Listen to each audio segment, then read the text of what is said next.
There is a deal, and there is not something that you can choose like this and like that. Oh, please. Your party is gutless, isn't it? No. Cooperation at the expense of principle. Not at all. Fixing the principle by talking to each other. The European Union is about to go on summer vacation, but not before its heads of government have carved up some of the top jobs in late-night sessions, but frankly, with very little transparency. My guest this week here in Brussels is Andreas Schwab, MEP for Germany's ruling Christian Democrats. What on earth happened to all those promises about more democracy and greater openness?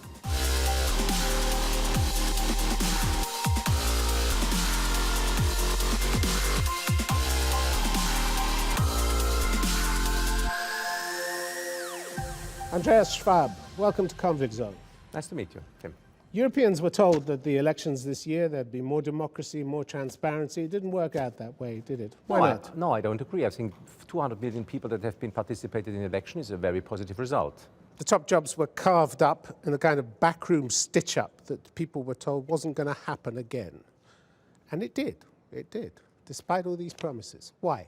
You let the voters down. No. I mean, first of all, why do you speak about the backroom deal? I mean, it was so transparent, Osaka and all the process and the names in the game. I think it was very, very transparent. Not according to the outgoing Commission President. He called it not very transparent. Quite an indictment from Jean-Claude Juncker, wasn't it? It's true, but I don't have to agree with him on this point. I think it's not the best process, but it's the process that is described in the treaties. So it might be true that in the follow-up to the election, there have been some misunderstandings, and also in the process to the election. But the treaty process has been kept, and therefore there is no backdoor deal or whatever. I think it has been quite transparent, but I think we can improve. But you know, the UK has no written constitution, and everyone knows what the constitution is. The European Union has a treaty, and we have to stick to the treaty. So I think if you want to change it... We're not bringing in the UK for comparison here, but one of the basic criteria the leaders set themselves, was regional balance.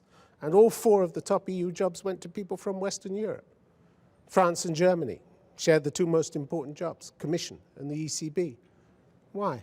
Because Europe still, it's like that, Europe still works best if France and Germany find a very strong common commitment. And I think the proof is what you have described. All there is a very strong that commitment. France and Germany are just going to take over and the spoils go to the strongest countries. There's nothing very democratic about that, is there? But that's not the whole story. I think there has... It's part of the story. It's a major part of the story. Yes, part of the story is that France and Germany have been having a very strong commitment together, which is implemented in these two positions.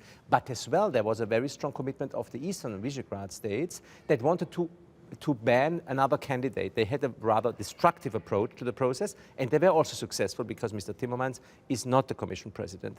Now, you may like or dislike it, but they had their say as well. And the distribution of the other posts has been done on a male-female basis, on other considerations. But I think the East has this time not had a constructive approach to the setting of the people, and that's the reason why they are not there. In Germany, the two ruling parties slumped to their worst national election results since the Second World War, and in France, Monsieur Macron's party was beaten into second place by Marine Le Pen, and yet they still decided on the jobs. Again, no reflection on the votes that were actually cast by the Europeans themselves. Nothing for the Greens, who did spectacularly well. Nothing for the far-right Eurosceptics, who did better than they had done before. And that's democracy for you. No, democracy is about majorities. You know, in democracy, it doesn't help you if you are right, you have to get majorities. And the majorities are, in a certain way, implemented with that deal. So, what is the negative side of the deal? You were speaking about the Greens. How can it happen that no government wants to propose a Green commissioner? It's up to the governments to propose commissioners, and therefore we have to see as to whether there are governments that would like to do so now in future. At the moment, it looks rather awkward. And the far right is definitely a movement that in some countries has had a lot of support, but not the support needed to find a majority. That's the way it is in a democracy, isn't it? You told a newspaper, the Badische Zeitung, that everyone was satisfied with the deal. In the council, I said. In the council. In the council, but in the political groupings, they weren't satisfied at all. Particularly in your grouping, the European People's Party, the spokesman González Pons attacked the way the appointments were made. I'm not going to congratulate the Council. He said it doesn't have the right to ignore all the candidates that have been voted for by European citizens. This is not democracy. Major view from a major party. Same with the leader of the second largest group, the centre-left socialists. Same with the leader of the Liberal Review Europe, set up by Macron himself.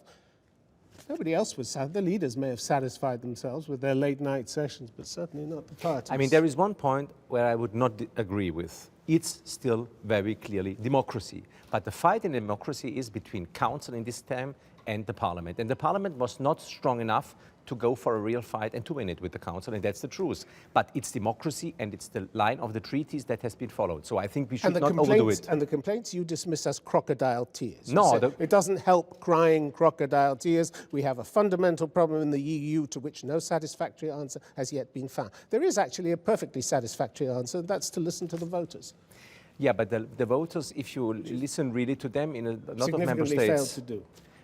in a lot of member states, they haven't been that perfectly at ease with the Spitzenkandidaten process. But nonetheless, I still believe, and most of my colleagues in the parliament believe, that the Spitzenkandidaten process is the most easy tool, the easiest tool to reach more democracy without changing the treaties. So the question for us will be next time, and we are all together, also with our Spitzenkandidat Manfred Weber, who did an excellent job. Lead candidates. Manfred did an excellent job, and we are together that next time we want to improve this. But we have to take the momentum next time to be more intelligent, also against the Council, to win this battle, which in a normal democracy is something that you have also to face and to wait for the right moment to change a process that has been different in the past. Yeah, but you don't think the voters are satisfied with the way it went this time? I mean, no, voters they are very disappointed. Very disappointed. Yeah. And it was supposed to be about them. You were seeing the turnout go down in every single election since the European elections started, and this was the big push to rope more people in because they were going to be listened to, and they weren't. Yes, I mean, this is a big failure, whichever way you like to spin it, but it is a big failure. But Tim, I mean, the participation... For basic democracy, representative democracy, that's what I'm talking about. But the participation in the European elections has been raised also because of the better understanding of the citizens about the need of the EU. Because the expectation they might actually be listened to. That's why they voted. They were I told think, it was going to be different. No, I mean, we have to separate one from the other. I think there is, on the one hand side, a clear fact that people better understand the need of the European Union, and for that reason they went to vote. But there is on the other side as well, especially in some countries like the Netherlands, Germany and Austria, a strong support for that idea of a Spitzenkandidat and a more democratic European Union. But that process hasn't stopped. We want to continue this, and next time we will do better to win that battle that we have with the Council, that this time was stronger. In your native Germany, a poll by the broadcaster ARD showed that more than half the people, 56%, don't agree at all with the appointment of Ursula von der Leyen as the new Commission President. Another poll for Der Spiegel found that she was the second most unpopular minister in Germany. So don't listen to the people. Don't listen to the people. No, but Europe is not only about Germany. It's true that we, CDU and CSU, we are very sad that Mr. Weber hasn't got the chance to be the Commission President, and we are also disappointed how the Council has played that out. But these statistics that you are showing are from Germany, and Germany is not the whole of Europe. And in Europe as a whole, the result would be a little bit different. So we have to make sure that we convince all our neighbors about that process, including France, and we have to be next time more intelligent as a parliament to play out that process better after the election. You say it's not all about Germany, but you actually blamed the Germany's Social Democrats for the untransparent horse trading that took place. You said that by not supporting the original candidate from the European People's Party, Manfred Weber, they'd open the door for the Council not to consider any of the other so-called lead candidates. But that's a pretty cheap political point, isn't it? The idea that the Council of Europe took its lead from the attitude of Germany's SPD is ludicrous, isn't it? No, I try to be very, very honest and very clear about it. It was obvious from the very first moment that on Monday after the election, the Council wanted to make the first meeting to overturn in a certain way the Parliament's will. This wasn't that easy as some in the Council have thought, but it was led clear. by Monsieur Macron.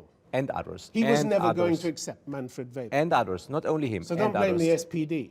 and others. But if we in the parliament, and that was the point I was referring to in that interview that you are citing, if we were strong enough in the parliament to say at the very first moment, the Spitzenkandidat, the lead candidate from the group who has most votes, will be our lead candidate also for the council, we could have won. He was the wrong this candidate. opportunity has been missed. Well, not that the candidates you did end up choosing had any glittering qualifications, did they? You were asked in that newspaper interview what Ursula von der Leyen stood for, and you replied, for more security. She's promoted deepening EU military cooperation. She stands for a deeper cooperation of Europeans in all fields of politics. You omitted to point out that she leaves her job with her reputation in tatters because of her failure to maintain Germany's armed forces at an active service level. But Tim, you know that... You glossed over that. Small point. No, but I mean, that was not the question. The question was about Europe and not about Germany. In Germany, it's since But she's years, damaged goods, isn't she? She arrives as damaged goods. I wouldn't say. She She's still under investigation. She did a marvelous job and she was presenting herself, and we hope that she will lead the European Commission in the next 5 years in a very, very good way. We have no doubts about that. Presenting herself, she did a lousy job as being Defense Minister of Germany. The Defense Minister of Germany, Tim, is a very difficult challenge all the time in the last 20 years. Of course it is. Life's hard. Life's hard, exactly. And she didn't measure up to it. She's still under investigation There is for her an use of investigation. consultants. It's true, there is an expenditure of investigation. 150 million euros, for which only 2 million euros were actually put out for There is an accounting. investigation and we have to wait what the outcome will be. But as far as there is no outcome, we cannot judge her on this. So she's tainted, isn't she? She's already tainted. What if the investigation finds against her? You've got a commission president who's acknowledged as a failure. Yeah, but people in Berlin tell me that they know quite well the situation. There has been a mistake in public procurement of a certain level, but this was not a certain level that she has personally decided about. So they will find that there was a mistake, but not related to her. And therefore, I'm not having that reflection that you have, that we will have to find a new president in the next weeks.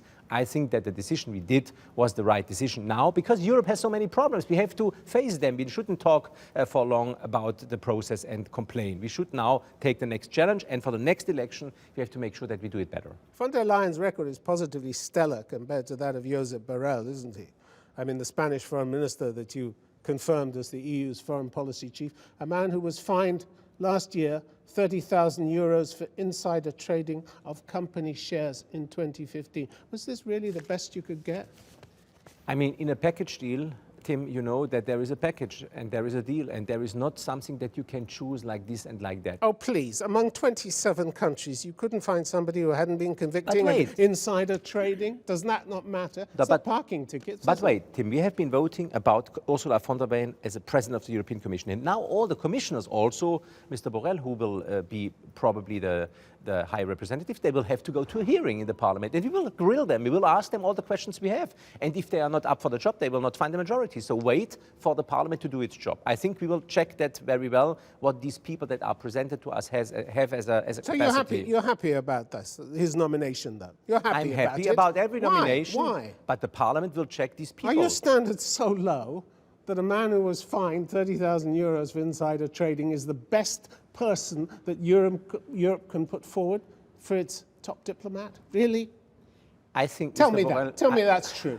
Tell me that's true. Tim, I mean, you are asking in one direction. I have to answer. Yeah, of course, in a I'm different asking way. in one direction. It's I have to tell you, point, Borrell has been the president of the European Parliament. He has an outstanding experience in that area. And the fact that you are referring to, we will also ask about questions in the hearing of the Parliament. And you can be sure that we will want to know everything. And if we are not satisfied, he will not find a majority in that hearing. That's very easy. The Foreign Affairs Committee will grill him on this. You and the CDU, you sit in the European People's Party. You talk about human rights, you talk about civil liberties, but your party, the EPP, has repeatedly failed to take action against Hungary's ruling Fidesz party, hasn't it, a member of the EPP, despite clear indications that it was violating both the letter and principle of its obligations regarding rule of law. You gave it a slap on the wrist.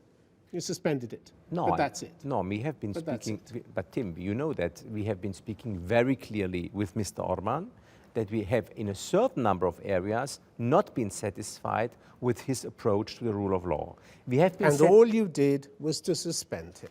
But you still get his seats, but this was the main thing for the EPP, wasn't it? To keep his seats in the European family so they keep their power over the appointments and other things in Brussels. You know, the majority was not depending on the Fidesz. But I have to come back to the point. We have not only suspended him, we also set up a real let's say, controlling institution under the heading of Mr. Van Rompuy, a former president of the Council, to check together with Hungary what they can improve for the rule of law and how they stick to that principle. And if this process is running badly, they will be excluded. So you just pass it from one committee to another. How much more evidence do you need? Look at the charges against Hungary. Repeated allegations from respected human rights groups and the UN about the serious and continual erosion of basic rights under Hungary's Fidesz government. 2 years ago, UN Special Rapporteur warned that legal reforms in the country had led to limitations on fundamental human rights, including freedom of expression, information, religion, privacy, family life, and the rights of minorities. And that is not enough for you to do the decent thing, which is to kick them out. Your party is gutless, isn't it? No, but Tim, the problem in Gutless. Europe is if you kick someone out, he or she will still be in the European Union, and you have to talk to them. So the approach we have taken as EPP was to say, listen, there are problems, we have to face them, but we have to discuss about these problems in detail, and we don't have to kick out anyone because they will remain a member of the European Union. So it doesn't help us if we are too strong. They remain a member of the European Union. They don't have to remain a member of the European People's Party. As I told you, we have You don't set have up any that process. principles, do you? But we set up that process, that we suspended their membership and that we had under the control of Herman van Rompuy, a controlling institution that is now in talks with the Hungarian government to check as to whether they can do better. And if they don't, they could be excluded from the EPP. They've had warnings going back years now. What do you mean, do Yes. better? What does it take for you to actually do the right thing and throw them out? What does it take? What do they have to do? A decision To cross your red in the line. EPP.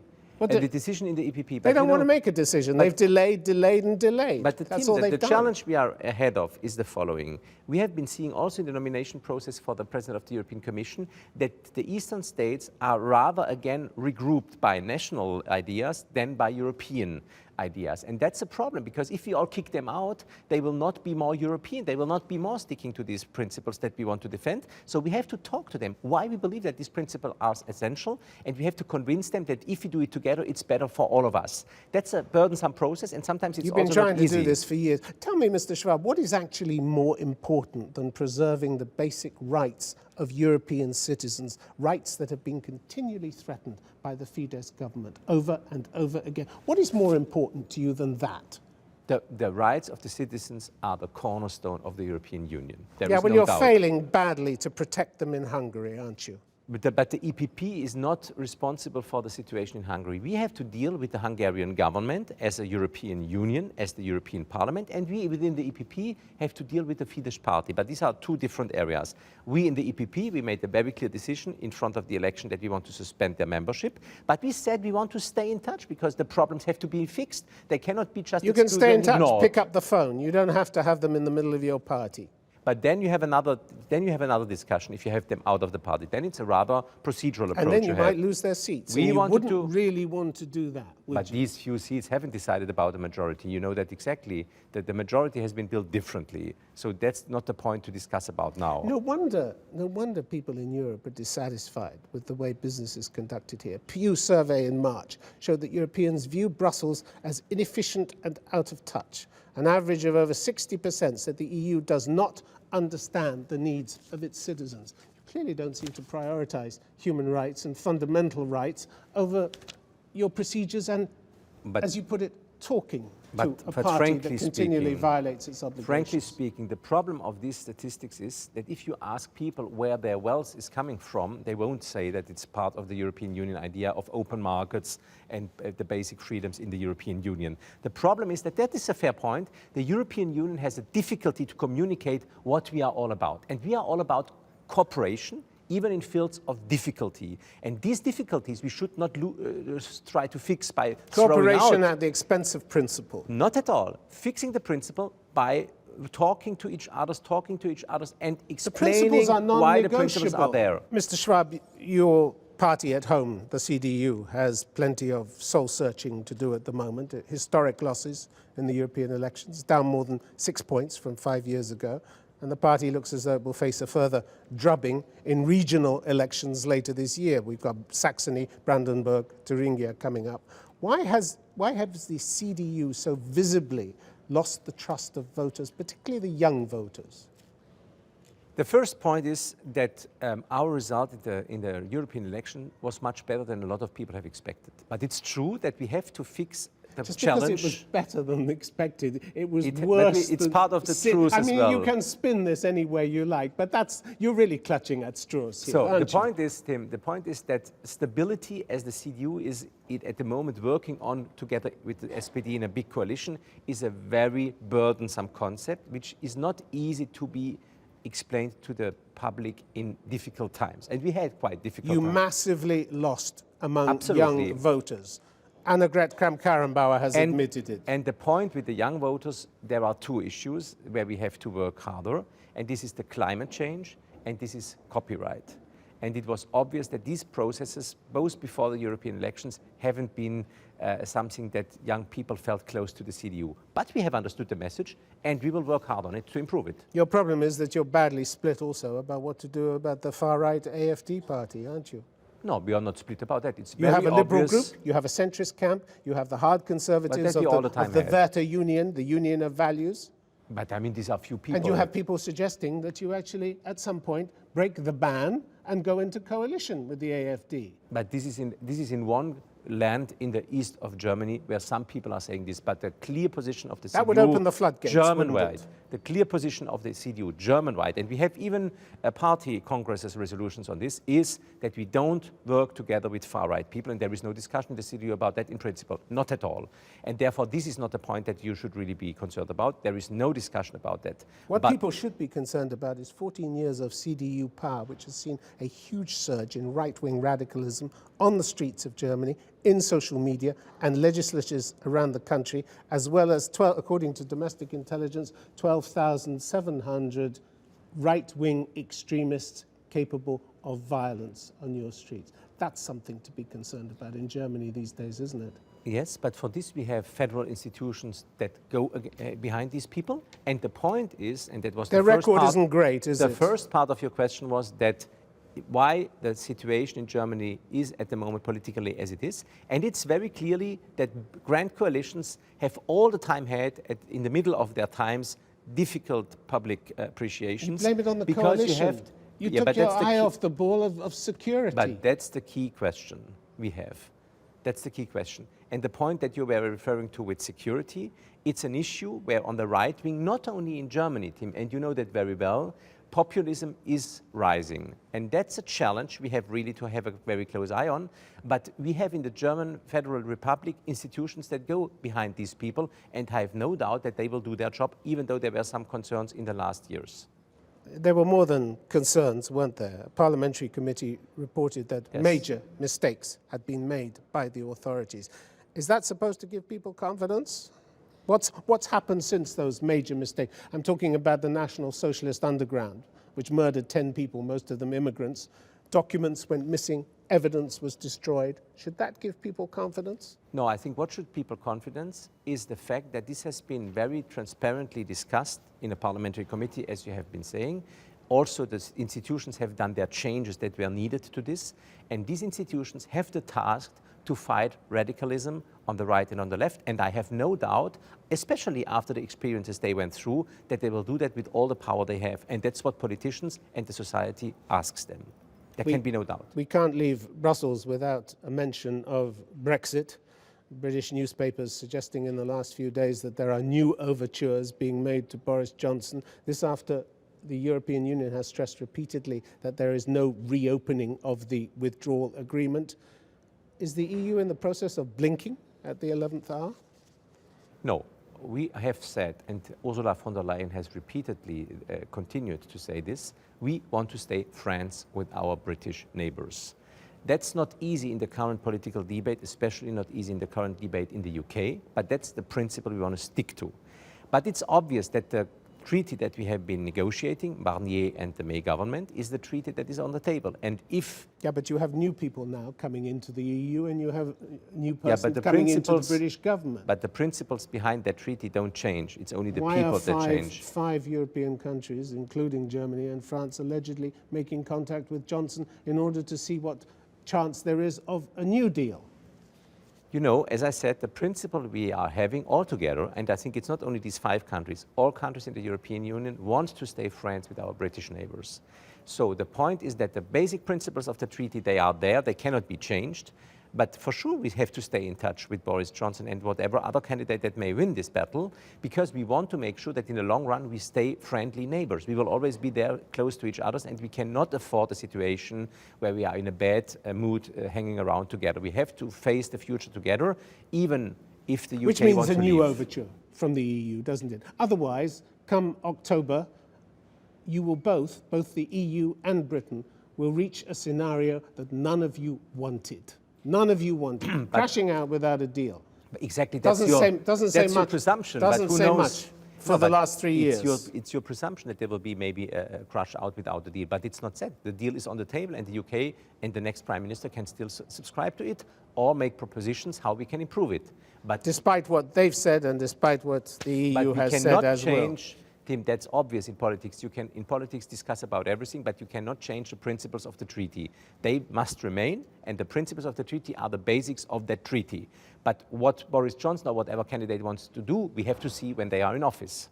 Andreas Schwab, good to have you on Conflict Zone. It's Thank been you a very pleasure. much. Thank you so much. Thank you.